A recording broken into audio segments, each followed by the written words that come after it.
Berita penting di tanggal 10 Agustus 2021 untuk anak sekolah. Nah, terutama yang mempunyai kartu KIP atau Kartu Indonesia Pintar. Nah, kira-kira ada berita penting apa ya di tanggal 10 Agustus 2021? Kalian simak video ini sampai selesai. Nah, di sini dikutip langsung dari Puslapdik Kemendikbud ya, atau Pusat Layanan Pembiayaan Pendidikan Kementerian Pendidikan dan Kebudayaan. Di sini dikutip setelah rapat koordinasi program Indonesia Pintar Pendidikan Dasar dan Menengah di bulan Juni dan bulan Juli 2021 ya teman-teman. Nah, ada berita penting apa? Kalian simak ya teman-teman. Di sini saya akan menjelaskannya. Nah, namun sebelum kepada tanggal atau berita penting untuk penerima KIP di tanggal 10 Agustus 2021, di sini saya akan menjelaskan dulu siapa penerima PIP. Nah, dikutip langsung dari Puslapdik Kemendikbud, yang pertama, untuk penerima PIP itu adalah siswa dari keluarga miskin atau rentan miskin yang tercatat di DTKS pada desil 1 sampai 4. Nah, jadi untuk mendapatkan kartu KIP ini kalian setidaknya harus terdaftar dulu di dalam DTKS ya, atau data terpadu kesejahteraan sosial.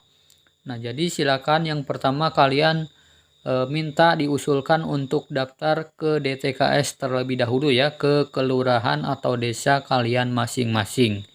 Nah, nanti untuk selanjutnya bisa kalian daftar ke sekolah ya, atau ke Dinas Pendidikan untuk mengajukan Kartu Indonesia Pintar.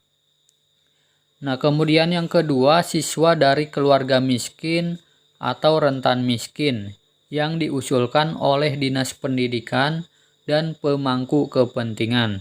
Nah, jadi bisa juga siswa yang keluarga atau miskin ya teman-teman, ini yang diusulkan langsung oleh Dinas Pendidikan atau pemangku kepentingan. Jadi biasanya ini yang tidak termasuk dalam DTKS ya. Nah, jadi seperti misalkan anak yatim piatu, mereka tidak bisa masuk di dalam DTKS sehingga bisa diusulkan langsung oleh Dinas Pendidikan. Nah, ketepatan sasaran penerima PIP dipengaruhi dari keakuratan DTKS dan usulan dari Dinas Pendidikan dan pemangku kepentingan. Kemudian DTKS memuat 40% penduduk yang mempunyai status kesejahteraan sosial terendah yang berada pada desil 1 sampai dengan desil 4. Nah, jadi tidak semua orang yang sudah terdaftar di DTKS itu mendapat bantuan ya, karena ada tahap validasi lagi.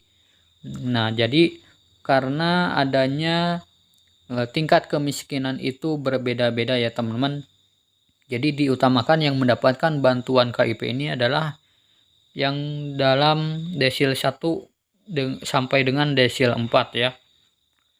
Nah, kebijakan penyaluran dananya yang pertama adalah penyaluran dana PIP hanya kepada penerima PIP yang telah memiliki rekening aktif.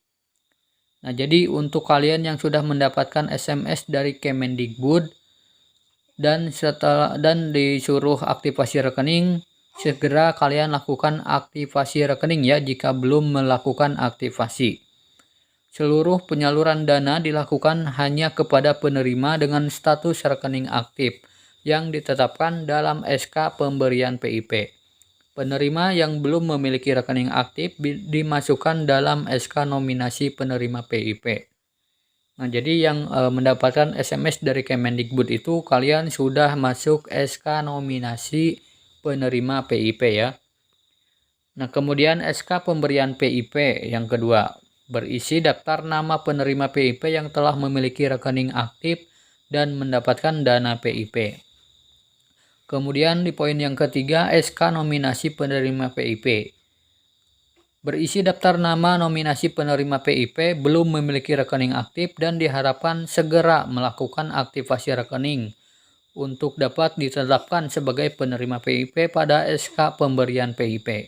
Nah, jadi untuk yang mendapatkan SMS sekali lagi dari Kemendikbud, segera aktivasi rekening ya, agar kalian bisa di SK-kan untuk dicairkan pemberian dana PIP-nya.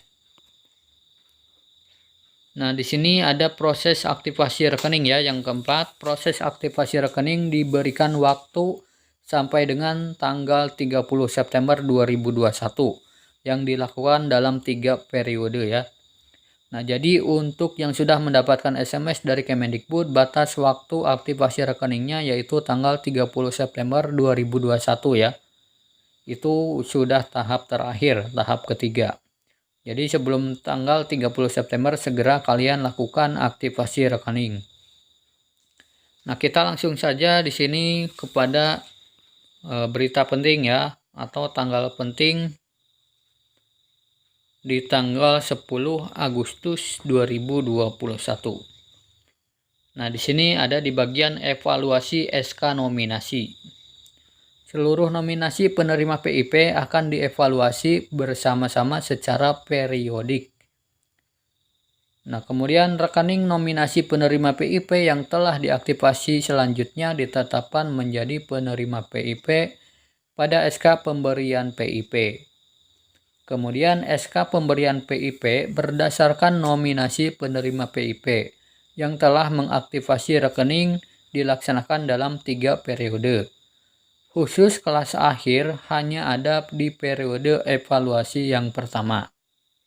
Nah, kita lihat di evaluasi yang pertama itu untuk kelas akhir ya, hanya ada di periode evaluasi yang pertama. Ini sudah ditutup tanggal 20 Juni 2021 ya aktivasinya. Nah, kemudian perkiraan SK-nya tanggal 25 Juni kemarin. Dan perkiraan SPM-nya atau surat perintah membayarnya itu 30 Juni 2021. Nah, untuk yang mendapatkan SMS dari Kemendikbud itu yang sudah melakukan aktivasi di tanggal 5 Agustus 2021 itu masuk periode evaluasi yang kedua. Dan perkiraan SK atau surat keputusannya ya teman-teman di sini tanggal 10 Agustus 2021. Dan akan diperkiraan surat perintah membayarnya atau dicairkannya ini perkiraannya tanggal 15 Agustus 2021. Nah, jadi berita penting di tanggal 10 Agustus itu akan ada perkiraan SK nominasi ya, pemberian PIP. Nah, jadi nanti di tanggal 15 Agustusnya itu dimungkinkan ada pencairan dana PIP. Nah, kemudian di periode evaluasi yang ketiga di sini untuk yang tahap periode ketiga nanti ya. Untuk yang melakukan aktivasi di tanggal 30 September 2021 ini perkiraan SK-nya tanggal 5 Oktober 2021 dan akan perkiraan SPM-nya atau surat perintah membayarnya itu tanggal 10 Oktober 2021. Nah, jadi segera ya untuk yang belum melakukan aktivasi dan sudah mendapatkan SMS dari Kemendikbud segera aktivasi rekeningnya ya teman-teman agar segera cair. Nah, terima kasih, semoga video ini bermanfaat. Sampai jumpa di video selanjutnya. Wassalamualaikum warahmatullahi wabarakatuh.